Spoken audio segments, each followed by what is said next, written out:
Chapter 6 of Bunny Brown and His Sister Sue, by Laura Lee Hope. This recording is in the public domain. Recording by Abigail Rasmussen. Chapter 6. Adrift in a Boat. Bunny Brown was a brave little chap, even though he was only a bit over 6 years old, going on 7, as he always proudly said. And one of the matters in which he was braver than anything else was about his sister Sue. His mother had often spoken to him about his sister when he and Sue were allowed to walk up and down in the street, but not to go off the home block. "Now, Bunny," Mrs. Brown would say, "take good care of little Sue." And Bunny would answer, "I will, Mother." Now was a time when he must look after her and take special care of her. The first thing he said to Sue was, "Don't cry, sister." Sometimes he called her that instead of Sue. I'm not going to cry," she answered, but, even then, there were tears in her eyes. "I'm not going to cry, but oh, Bunny, we're locked in, and there's nobody here." "I'm here," said Bunny quickly. "Yes, of course," answered Sue, "but you can't get the doors open, Bunny, and we can't get out when the doors are shut." Bunny thought for a moment. What Sue said was very true. One could not go through a locked door. "If we were only fairies now," said Bunny slowly, "it would be all right." "How would it be?" Sue asked, opening her eyes wide. "Why, if we were fairies," Bunny explained, "all we would have to do would be to change ourselves into smoke, and we could float right out through the keyhole." "Oh, but I wouldn't like to be smoke!" cried Sue. "That wouldn't be any fun. Why, we couldn't play tag, or eat ice cream cones, or anything. And the wind would blow us all away if we were smoke." "Oh, we wouldn't be smoke all the while," Bunny said. "Only just while we were going through the keyhole. Once we were on the other side we could change back into our own selves again." "Oh, that would be all right," Sue said. She went up close to the keyhole of the front door and peeped through. Maybe she was trying to wish herself small enough to crawl out of the locked, empty house, without changing into smoke. But, of course, Bunny and Sue were not fairies, and, of course, they could not turn into smoke, so there they had to stay, locked in. "But, Bunny, what are we going to do?" asked Sue, as they went back and forth from the front to the back door. "Maybe I can open a window," Bunny said. But he was not tall enough to reach more than past the window sill. The middle of the sash was far away, and he could see that the catch was on. If there had been a chair in the house, perhaps Bunny might have stood on it and opened a window, but there was none. In one of the rooms Bunny did find an empty box.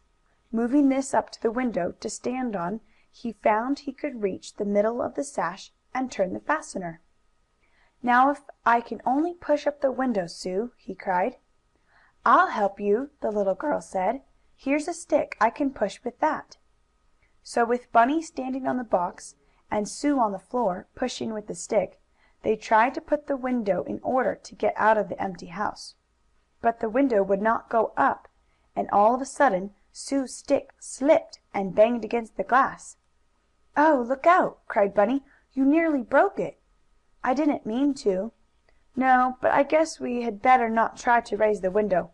We might break the glass." Bunny knew a boy who, when playing ball, broke a window, and he had to save up all his pennies for a month to pay for the new glass. Bunny did not want to do that. So the children went away from the window. "Say, Sue," said Bunny, after a bit, "we can play we are camping out here. That would be fun, and we can make a bed of the pieces of bags that I fell on off the banister, and " "But I'm hungry, and there's nothing to eat!" Sue exclaimed. "When we camp out, or go on a picnic, there are things to eat." "That's so," agreed Bunny. "This isn't as much fun as I thought it was. I wish I hadn't tried to get any red paint." "So do I," Sue said, but she was not blaming her brother. She had been just as anxious to go into the vacant house as he had been. The children did not know what to do. They were both ready to cry, but neither wanted to, It was getting dark now. "Let's holler!" exclaimed Sue. "Maybe somebody will hear us, and come and let us out." "All right," said Bunny. They both called together, but the vacant house was not near any other, and none of the neighbors heard the childish voices. "I guess I'd better get the bags and make a bed, for we'll have to stay here all night," said Bunny, when they were quite tired from calling aloud. "Then make my bed near yours, Bunny," said Sue. I don't want to be alone." "I'll take care of you," promised the little blue-eyed chap, as he remembered what his mother had told him. Bunny went to the front hall to get the cloth bags. Sue went with him, for she did not want to be left alone in the room that was now getting quite dark. But Bunny and Sue did not have to stay all night in the empty house. Just as they were picking up the bags they heard a noise at the front door, and a voice called: "Bunny? Sue? Are you in there?" For a moment they did not answer. They were so surprised with joy. Then Bunny cried: "Oh, it's Uncle Tad! It's Uncle Tad!" while Sue exclaimed: "We're here! Yes, we're here, Uncle Tad! Oh, please let us out!" There was a squeaking noise, and the front door was pushed open. In came the old soldier, and Bunny and Sue made a jump for his arms. He caught them up and kissed them. "Well, little ones, I've found you!" he cried. "I thought maybe you were in here. My, but what a fright you've given your mother and all of us!" "We came in for some red paint," explained Bunny, "and we got locked in." "No, the door wasn't locked," Uncle Tad explained. "It was just stuck real hard. You weren't strong enough to pull it open, I suppose. But don't ever do anything like this again." "We won't," promised Bunny. He was always pretty good at making promises, was Bunny Brown. "We just wanted to get some red paint so I could play Mr. Punch with the lobster claw," he went on. "And we slid down the banister," added Sue, "and I bumped Bunny off the post. But she didn't hurt me," Bunny said. "How did you find us, Uncle Tad?" asked Sue, as their uncle led them along the now almost dark street toward their home. "Why, when you didn't come back your mother was worried," the old soldier said. "So your Aunt Lu started out one way after you, and I went the other. As I passed this old house I saw a blue ribbon down by the gate, and I thought it looked like yours, Sue. So I thought you might have come in here." "Oh, did I lose my hair ribbon?" Sue asked, putting her hand to her head. The big, pretty bow was gone, but Uncle Tad had found it. "It's a good thing you lost it," said Bunny. "If you hadn't, Uncle Tad wouldn't have known where to look for us." "I guess I should have found you after a bit," Uncle Tad said, with a smile.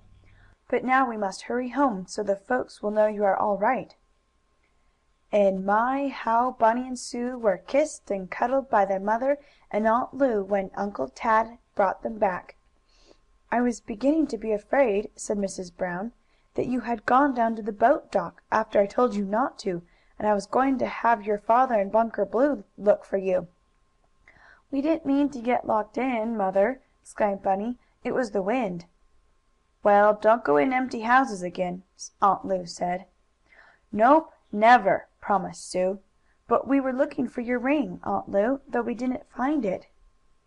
"No, I'm afraid it's gone forever," said Miss Baker with a sigh and a sad look. "But it was very good of you to try to find it for me." The children sat down to supper, telling the big folks all about the adventure, and how they had become fastened in, and were afraid they would have to make a bed on the bags and stay all night. "And if we had I'd have taken good care of Sue," Bunny remarked. "I know you would, my dear," his mother answered, as she kissed him and his sister before putting them to bed. For a few days after this Bunny and Sue did nothing to make any trouble. They went on little trips with Aunt Lu, showing her the many wonderful sights at the seaside. With her they watched the fish boats come in, and once they went sailing with her and their mother, Bunker Blue, taking charge of the boat. They gathered pretty shells and pebbles on the beach, and had many good times. One day Bunny and Sue played Punch and Judy, Bunny wearing the big red lobster claw on his nose. Aunt Lu laughed at the funny tricks of the children. "Some day we'll get up a real show, and charge money," said Bunny, as he put away the lobster claw to use another time. Not far from the Brown's house was a small river that flowed into the bay. Part of the Brown land was right on the edge of this river, and at a small dock Mr. Brown kept, tied up, a rowboat which he sometimes used to go fishing in, or to go after crabs, which are something like lobsters, only smaller. They are just as good to eat when they are cooked, and they turn red when you boil them. One day Bunny and Sue went down to the edge of the river. They asked Aunt Lu to go with them, but she said she had a headache and wanted to lie down. "Don't go far away, children," called Mrs. Brown after the two tots, as they wandered down near the little stream. "We won't," promised Bunny, and he really meant it. But neither he nor Sue knew what was going to happen. It was quite warm that day, and as Bunny and Sue sat in the shade of a tree on the bank of the river, the little boy said: "Oh, Sue, wouldn't it be nice if we could go on the river in the boat?" "Yes," said his sister, "but Mother said we weren't to." "I guess she meant we weren't to go rowing in a boat. I mean a loose boat, one that isn't tied fast," said Bunny. "I guess it would be all right if we sat in the boat while it was tied fast to the shore." "Maybe," said Sue. She wanted, as much as did Bunny, to sit in the boat, for it was cooler down there. "Let's do it," proposed Bunny. "The boat is tied fast, but we can make believe we are rowing. We'll pretend we are taking a long trip." Neither of the children meant to do wrong, for they thought it would be all right to sit in the boat as long as it was tied fast. So into it they climbed. Then such fun as they had! They took sticks and made believe to row. They tied their handkerchiefs on their sticks and pretended to be sailing. They rocked the boat gently to and fro, and Bunny called this being out in a storm. Then they lay down on the broad seats and made believe it was night, and that when they awakened they would be in a far off land where coconuts grew on the trees, and where there were monkeys to toss them down. And before they knew it both children were fast asleep, for the sun was shining warmly down on them. Bunny awoke first. He felt the boat tossing to and fro. "Don't do that, Sue!" he called. "You'll tip us over." "Don't do what?" asked Sue, sleepily. "Don't jiggle the boat," said Bunny. Then he opened his eyes wider, and looked all about. The boat was far from the shore, and was drifting down the river. It had become untied while the children slept. End of chapter 6.